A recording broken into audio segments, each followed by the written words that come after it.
Bonjour à toutes et à tous, je suis ravie de vous retrouver pour Libre Ensemble, votre rendez-vous de la laïcité. À la veille de la Journée internationale pour les droits des femmes, nous vous proposons un documentaire sur la santé sexuelle et reproductive des femmes pendant cette longue période de confinement. De mars à mai 2020, le nombre d'avortements en Belgique est resté stable, contrairement à d'autres pays. Les centres de planning ont continué à pratiquer des IVG et à accueillir des patientes que l'on n'acceptait plus dans les hôpitaux. Mais vous allez le voir dans ce documentaire, certaines femmes, jeunes ou peu habituées à fréquenter les plannings, ont vécu des situations très compliquées. Au creux de la vague, un documentaire réalisé par Paola Hidalgo et Olivier Conradi de Bruxelles Laïque. Le 28 février dernier, nous étions à la cérémonie des Césars, nous regardions tous et toutes la cérémonie des Césars et nous savons ce qui se passe avec Adèle Haenel, avec le lendemain des Pentes qui va écrire ce texte « On se lève et on se casse », où on est quasi là au firmament d'un mouvement depuis 2-3 ans d'hashtag MeToo, où on se lève et on se casse, où il y a une dénonciation véritablement d'une société patriarcale, parce que les mots maintenant sont posés. Et puis quelques jours plus tard, c'est le retour vers le foyer, avec tout ce qu'il peut signifier pour les femmes. On sait que le foyer est peut-être l'endroit le plus dangereux pour les femmes en termes historiques. Justement, l'idée du féminisme, c'est aussi petit à petit d'avoir pu prendre l'espace public avec tous les dangers de l'espace public, mais pouvoir aussi aller dans la sphère publique. Et là, tout à coup, rester à la maison devient une obligation morale aussi, sanitaire, mais aussi morale. Et donc pour moi, c'est vraiment là un changement, un basculement qui va se faire. Dans les hôpitaux, dès lundi, les opérations non urgentes, lesquelles on peut planifier, qui sont mis dans l'agenda de façon planifiée, non urgente, seront reportés pour les 4 prochaines semaines.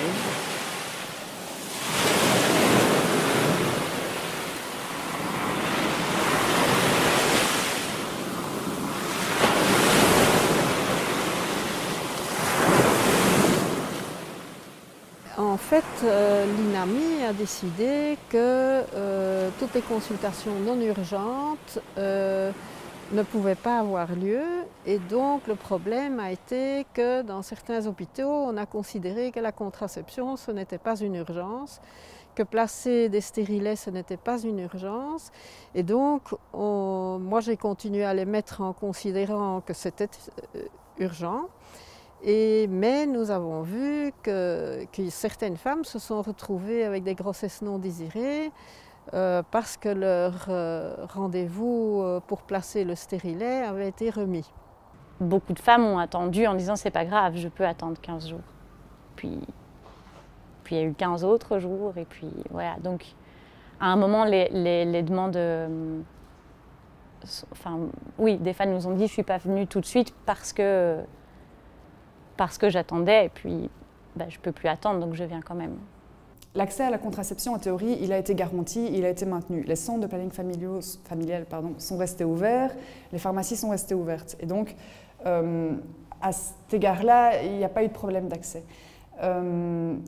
Après, évidemment, le confinement a créé des restrictions de mobilité et de liberté, et donc tout l'enjeu, en fait, était de permettre aux femmes d'accéder à cette contraception en limitant au maximum leurs déplacements. Et donc, l'enjeu, c'était de faciliter l'accès. L'accès, il existait, mais il fallait faciliter. Une des conséquences du confinement, ça a été que nous, on a continué à pratiquer, à prescrire la contraception, à être disponible pour mettre en place les contraceptions, mais toute une série de services, comme les services hospitaliers, les gynécos en privé, ils ont arrêté de recevoir. Et donc, toutes ces femmes qui étaient suivies hors planning, elles ont, certaines, arrêté leur contraception, ou bien toutes ces femmes qui avaient des rendez-vous pour mettre en place une contraception à plus long terme, ou des ligatures de trompe, tout ça a été postposé, avec pas d'alternative proposée immédiatement. Et donc, il y a toutes ces femmes qui sont arrivées, elles, avec une demande d'avortement sur une grossesse qui n'était pas désirée, puisque une contraception qui devait se mettre en place et qui a été reportée à cause de ce confinement, en fait. Le recours à l'avortement est extrêmement compliqué. Là aussi, il faut sortir. Quand on vous demande de ne pas sortir, mais il faut aussi pouvoir aller dans des hôpitaux qui considèrent que ce n'est pas une priorité. C'est le Covid qui passe avant tout. Donc voilà, il y a plein de restrictions au droit et j'étais assez étonné. Moi, j'étais dans une gare il n'y a pas très longtemps et je vais vers une machine de distributeur automatique où d'habitude je m'attends à trouver des préservatifs, des serviettes hygiéniques, des tampons et je ne vois que des masques et du gel hydroalcoolique. Et je me dis, mais voilà, voilà la société dans laquelle on est, c'est ça la priorité absolue d'une certaine manière. Et pendant ce temps-là, il y a bien d'autres violences qui sont en train de s'établir, des violences physiques, psychologiques. On sait à quel point les femmes payent en large tribut pour l'instant. Et donc, c'est révélateur. Même dans les universités ou un peu partout ailleurs, on donne des sacs de bienvenue aux étudiants. Et cette année, c'était des masques et du gel, alors que d'habitude, il y avait des préservatifs masculins, féminins. Enfin bon. Et là, on sent véritablement ce changement. Ce n'est plus une priorité. Et donc, moins de contraception veut dire plus de grossesses non désirées, plus de recours à l'avortement dans de très mauvaises conditions, etc., etc. Donc il y a là, pour moi, un coup d'arrêt véritablement aux droits sexuels et reproductifs. Et donc en effet, si tu n'as pas ta contraception qui est bien prise en charge dans une situation de violence intrafamiliale où les rapports sexuels ne sont pas négociables, et tu ne peux pas dire, ben non, en fait, ou tu mets une capote, ben non, je ne veux pas mettre une capote. Enfin, je veux dire, tu ne sais pas négocier. Et donc en effet, il y a des grossesses non désirées qui ont eu lieu en particulier liées à ces violences et à cette fragilité de ce maintien de contraception que les femmes savent qu'elles doivent tenir pour pouvoir gérer leur fertilité et pas retomber enceinte alors qu'elles sont peut-être dans un projet de réussir à sortir de la spirale et que la grossesse, ça les replonge complètement. Si cette femme n'a pas envie de vivre une grossesse et d'avoir un enfant qui bouge en elle, c'est son choix, c'est son corps, c'est son droit. Et en fait, c'est là aussi qu'on se rend compte que les droits ne sont jamais acquis. Il faut se battre pour les garder, quoi. Le cintre est le symbole de l'oppression, du désespoir, de l'injustice, de la mort, partout dans le monde. Des lois restrictives sur l'avortement forcent des personnes qui veulent interrompre une grossesse à recourir à des pratiques d'avortement clandestines. L'alternative est au mieux dangereuse, au pire mortel. Des cintres, du fil de nylon, des aiguilles à coudre, du persil, de la rue. N'oublions pas qu'encore beaucoup de femmes meurent aujourd'hui d'avortement clandestin. C'est une pratique mortelle. Nous les avons jetées pour montrer que nous ne sommes pas d'accord avec cette pratique, que nous la rejetons et qu'il faut l'abolir. Protéger celles qui doivent avorter, c'est protéger la terre, notre futur, nos corps et notre existence. Nous ne nous arrêterons pas tant que nous ne pourrons pas choisir le sort de notre propre corps. Nos corps, nos choix. Nos corps, nos choix. Nos corps, nos choix. Nos corps, nos choix. Nos corps, nos choix. Nos corps, nos choix.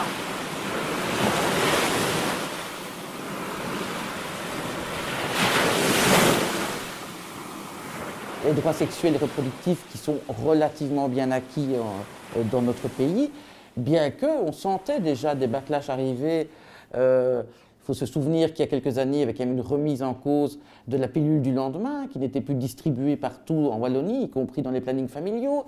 Le droit à l'avortement complet, qui est là aussi remis en cause à ce moment donné. On sent bien que c'est pas gagné. Donner une sépulture au fœtus, c'était aussi pour moi des moments de régression. Donc on sentait bien qu'il y avait ces deux phases, hein, quelque chose qui bougeait vers plus de droits, vers plus de compréhension, vers plus d'émancipation, et d'un autre côté, ce backlash avec un mouvement réactionnaire, avec un mouvement masculiniste de plus en plus puissant également. Hein, je veux dire, les deux allaient de pair d'une certaine manière. Et donc, oui, les droits sexuels et reproductifs existent, sont importants, mais étaient déjà un peu remis en cause avant ce fameux 8 mars et avant certainement la crise sanitaire. Interrompre volontairement sa grossesse est un droit qui appartient aux femmes. Un droit qui n'appartient qu'aux femmes. Interrompre volontairement sa grossesse est un droit fondamental reconnu par les instances internationales. Un droit qui permet à chacune de disposer de son corps, Un droit qui permette à chacune de disposer de sa vie, de sa liberté. Un droit qui permette à chacune de disposer de sa santé, de son destin. Un droit dont l'exercice, n'en déplaise aux homonculistes religieux de ce pays, un droit dont l'exercice, n'en déplaise à certains membres de ce gouvernement, un droit dont l'exercice n'est pas une faute et encore moins un crime, ni contre le fœtus, ni contre l'embryon, ni contre l'ovule fraîchement fécondé, ni contre l'ordre des familles. Même à contretemps, l'exercice de ce droit ne saurait justifier d'emprisonner les femmes. Bon ben, on est quand même, les plannings, on a une histoire de... On a un monde militant, on a soutenu l'IVG illégale pendant 20 ans avant que la loi passe, donc on a toute une histoire de militance centrée sur le droit des femmes à avorter avec ou sans loi. Et donc, on a des structures de fédération et le GACEPA, donc le groupe d'action des centres extra-hospitaliers pratiquant l'avortement, qui sont deux piliers politiques et organisationnels et relationnels entre les plannings qui permettent vraiment de réfléchir ensemble dans ce genre de moment. Et donc c'est clair que autant la Fédé que la Fédération laïque des plannings familiaux et le GACEPA, on s'est mobilisés tous les soirs par vidéoconférence sans arrêt, à écrire des protocoles, à réfléchir ensemble entre médecins accueillants, enfin entre tous les piliers un peu de ces structures, ce qui a permis d'aller très vite en termes de réaction, en termes de création de protocoles, en termes de recherche de matériel nécessaire pour pouvoir permettre l'activité. Donc en effet, il fallait des masques, il n'y avait pas de masques, et donc on a remué ciel et terre pour avoir des masques pour les plannings, en allant taper toutes les portes possibles pour que les plannings puissent travailler, puisqu'il fallait impérativement maintenir l'activité de consultation d'IVG et de contraception, tout en ne mettant pas en danger ni le personnel, ni les travailleuses et les travailleurs, ni les femmes et les personnes qu'on accueille. Ce que nous savons, c'est qu'il y a eu moins d'IVG pendant la période de confinement. Alors, et pour le moment, ça remonte. Donc on a plus d'IVG maintenant, donc on en a de nouveau plus, alors que pendant quelques mois, c'était très calme à ce niveau-là. Donc je me souviens d'une jeune femme qui venait pour une demande d'avortement et qui venait en plus en toute confidentialité, et qui avait emprunté la voiture de son papa sans vraiment lui dire où elle allait, mais bon, et qui s'est fait arrêter et qui a dû justifier. Et la police, ne connaissant sans doute pas le mot planning, elle, n'ayant pas envie de dire qu'elle venait demander un avortement, a juste dit « je vais consulter au planning familial ». C'était pas connu et donc elle a eu un PV et donc voilà, bon, moi, elle me l'a raconté immédiatement, tout de suite en arrivant, c'était à nouveau une charge bien stressante. Et donc j'ai dit pas de souci, je fais un document qui stipule que la présence était nécessaire, etc., sans justifier, sans expliquer. Mais bon voilà, c'était un truc en plus sur sa démarche qui était déjà un peu compliqué. On en a discuté d'une patiente en particulier à laquelle je pense parce que elle ne voulait pas du tout garder la grossesse, elle voulait absolument aller aux Pays-Bas et donc on s'est posé la question, est-ce qu'elle peut, est-ce qu'elle a le droit de sortir de chez elle pour traverser une frontière? Est-ce qu'eux ont continué leur rendez-vous? Est-ce qu'ils acceptent des personnes de l'étranger? Enfin, c'était encore plus lourd que d'habitude. Donc on a parlé d'accès à l'IVG et d'accès à la contraception, et c'est vrai qu'au tout début du confinement, dès les premiers jours, une de nos plus grosses inquiétudes, c'est de garantir l'accès à l'IVG. Par ailleurs, on entend venir des autres pays européens qui sont confinés 1, 2, 3, 4 semaines avant nous, que ce confinement a des impacts sur l'accès à l'IVG dans ces pays, enfin de l'accès aux services qui sont pour la plupart portes closes, mais aussi, comment dire, ces pays s'inquiètent, enfin l'équivalent de nos secteurs dans ces pays documentent et s'inquiètent de constater que les demandes d'IVG chutent très fortement et que par contre l'âge moyen des grossesses au moment où la demande est formulée est beaucoup plus avancé que d'habitude. Et donc par exemple on a vu en France un plaidoyer se développer pour allonger le délai légal pour pratiquer les IVG, pour permettre les IVG médicamenteuses de se pratiquer à domicile, etc. parce qu'on constate que l'accès est très fortement réduit.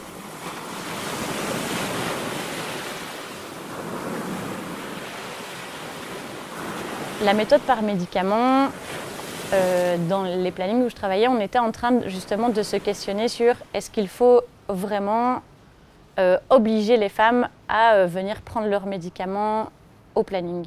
On était en train de s'assouplir par rapport à ça. Et puis il y a eu le confinement et des règles de rester chez vous, éviter les déplacements. Et donc on s'est dit, tiens, est-ce qu'alors on continue à obliger les femmes à venir ? Est-ce que vraiment elles ne peuvent pas le faire chez elles? Ça se passe dans plein de plannings, ça se passe dans plein de pays. Je pense que ça va se pérenniser parce que les freins qu'il y avait à l'autoriser, on va dire, à la maison, c'était des craintes des professionnels, en fait, des médecins et des accueillants et des accueillantes, et qu'est-ce qu'on fait si ça se passe mal, et qu'est-ce qu'on fait si elle stresse toute seule chez elle, et qu'est-ce qui se passe si... Et en fait, c'est pas arrivé. En fait, bien sûr que certaines femmes ont eu peur, il y en a qui ont stressé, mais on les prévenait qu'on était de toute façon joignables. Elles le faisaient à des heures où elles étaient notées dans notre agenda. On savait ce qu'elles étaient en train de faire à la maison. On leur passait des coups de fil. Et elles, si elles avaient des craintes, elles nous appelaient pour dire « il vient de se passer ça, est-ce que c'est normal ?» Oui, oui, bien sûr, c'est tout à fait normal. Et donc, je crois que ça a rassuré surtout les équipes sur « ça se passe très bien à la maison ». Et à ce moment-là, on en avait déjà parlé, mais j'avais évoqué l'idée de ne pas vouloir faire ça au cabinet parce qu'en fait, il faut rester plusieurs heures.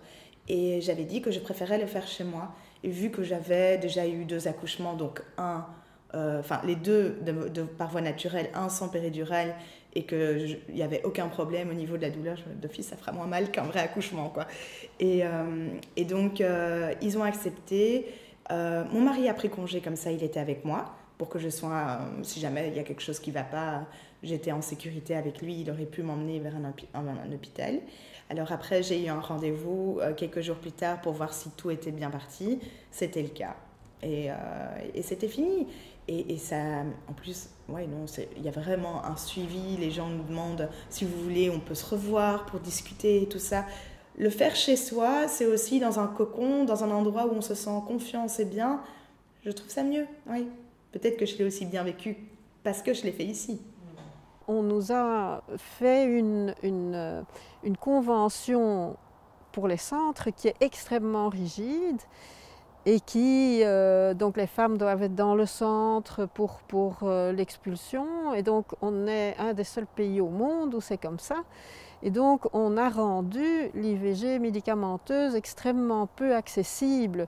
C'est d'ailleurs pour ça qu'il y en a en fait peu en Belgique comparé à d'autres pays, tellement qu'on a fait des réglementations compliquées. Et donc la crise sanitaire a aidé à un peu dégripper tout ça parce que le message du ministère de la Santé, c'était quand même qu'il fallait éviter que les femmes reviennent plusieurs fois et qu'il fallait éviter de propager le virus en faisant venir les femmes tout le temps au centre.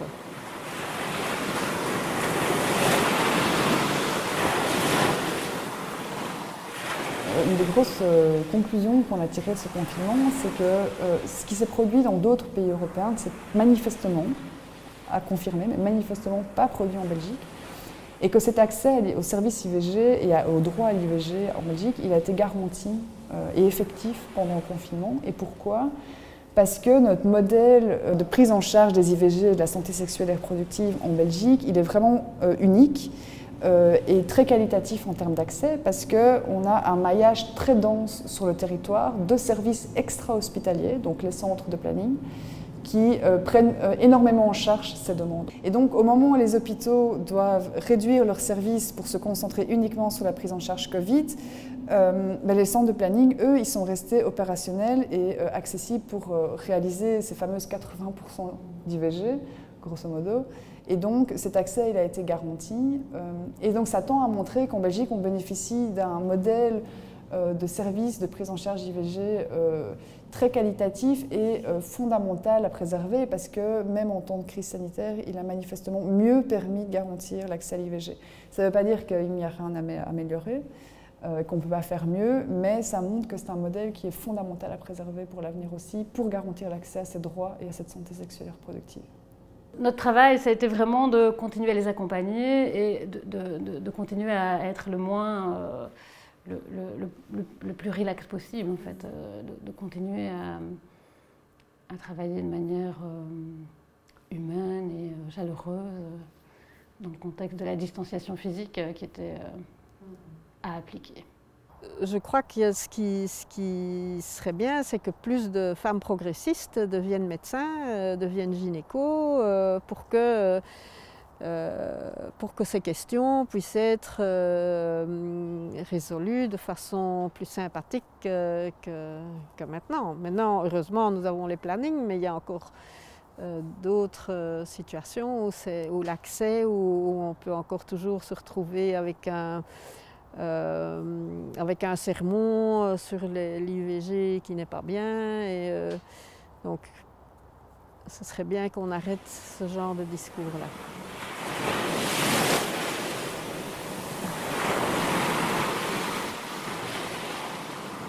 Mais en fait, c'est vrai que les mesures me font plus peur que l'accouchement lui-même, en fait. Donc pour le moment, elle m'expliquait que les femmes accouchaient masquées, dans des pièces où l'air conditionné est interdit. Donc je vous laisse imaginer les 40 degrés qu'on a eu là dernièrement. À mon avis, il y en a quelques-unes qui ont vraiment eu du mal. On nous a expliqué effectivement que si jamais on avait des symptômes comme de la température, perte de goût, d'odorat, on allait d'office avoir un test. Si le papa était positif, il était exclu qu'il participe à l'accouchement. Il y a eu principalement pendant la première vague, en fait là on a eu beaucoup de témoignages sur la crainte d'être sans son compagnon ou son partenaire pour accoucher. Donc il y a des femmes qui, on les a gentiment déposées sur le parking, on leur a fait un petit bisou et on leur a dit « à dans 2 jours ». Tu me présenteras notre enfant à ce moment-là. Donc ça c'est... personnellement, j'ose même pas imaginer si j'avais été dans ces circonstances-là. Il y en a d'autres à qui on a imposé de faire un scanner pulmonaire pour avoir des résultats plus rapides, sauf qu'on ne leur a pas dit que le scanner pulmonaire augmente le risque de cancer du sein de manière significative parce qu'elles sont enceintes. Donc c'est pas comme quand on fait un scanner et qu'on n'est pas enceinte. Donc le risque est beaucoup plus important et c'était la seule condition pour qu'on les traite comme étant Covid négatives. Donc si elles refusaient ce scanner, d'office elles étaient cataloguées comme porteuses du Covid et donc avec tous les gestes barrières, tout le protocole, il y a quand même eu plus de discours pour dire vous savez, pour être sûr que votre gynécologue soit là, il faudra vous déclencher, hein, sinon vous tomberez sur des inconnus. On sait que le déclenchement, c'est quand même pas la panacée non plus et ça a des répercussions sur le déroulement de l'accouchement et sur la cascade d'actes médicaux. Du coup, instiller cette peur chez les gens, alors qu'en plus ils ne sont pas symptomatiques, ils ne sont pas malades, qui doivent se poser la question tout de suite, est-ce que c'est dangereux pour mon bébé alors qu'elle est en pleine contraction? Enfin voilà, ça je trouve que c'était très difficile et c'est surtout une maladie qui était très inconnue, qui l'est encore aujourd'hui, mais qui fait extrêmement peur. On a la possibilité aussi, comme soignant, si on se sent en danger, de se protéger. Donc évidemment, quand les patientes sont Covid positifs connus, on a tout un attirail de protection. Mais je veux dire, si on ne connaît pas son statut ou qu'on a peur par rapport à son compagnon, on a aussi les moyens de se protéger maintenant. On a accès au masque FFP2, on n'est pas en rupture de stock. Donc on peut se protéger plutôt que d'imposer aux femmes le port du masque. Et actuellement, la crainte principale quand même, c'est la question du port du masque, parce que le partenaire peut être présent. On ne peut pas avoir tous les partenaires qu'on veut, mais au moins lui peut être présent. Donc si on avait l'espoir d'avoir une sage-femme qui nous accompagne, c'est un des deux, il faut choisir. En fait, on a droit à une visite, mais c'est une seule personne, toujours la même, le temps d'hospitalisation. Donc, je vous laisse choisir entre les deux grands-mères, les deux grands-pères, les 5 sœurs et frères. C'est impossible. Donc on conclut ça en personne ne vient. Ce sera peut-être on en rigolera peut-être plus tard, j'en sais rien. En tout cas, là, je suis en train d'écrire son petit journal de grossesse et je l'ai commencé en lui disant tout a commencé avec un monsieur qui a mangé un pangolin.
À l'occasion de la Journée internationale pour les droits des femmes, ce 8 mars, les centres de planning familial veulent sensibiliser le public au caractère essentiel des soins et des accompagnements qu'ils proposent.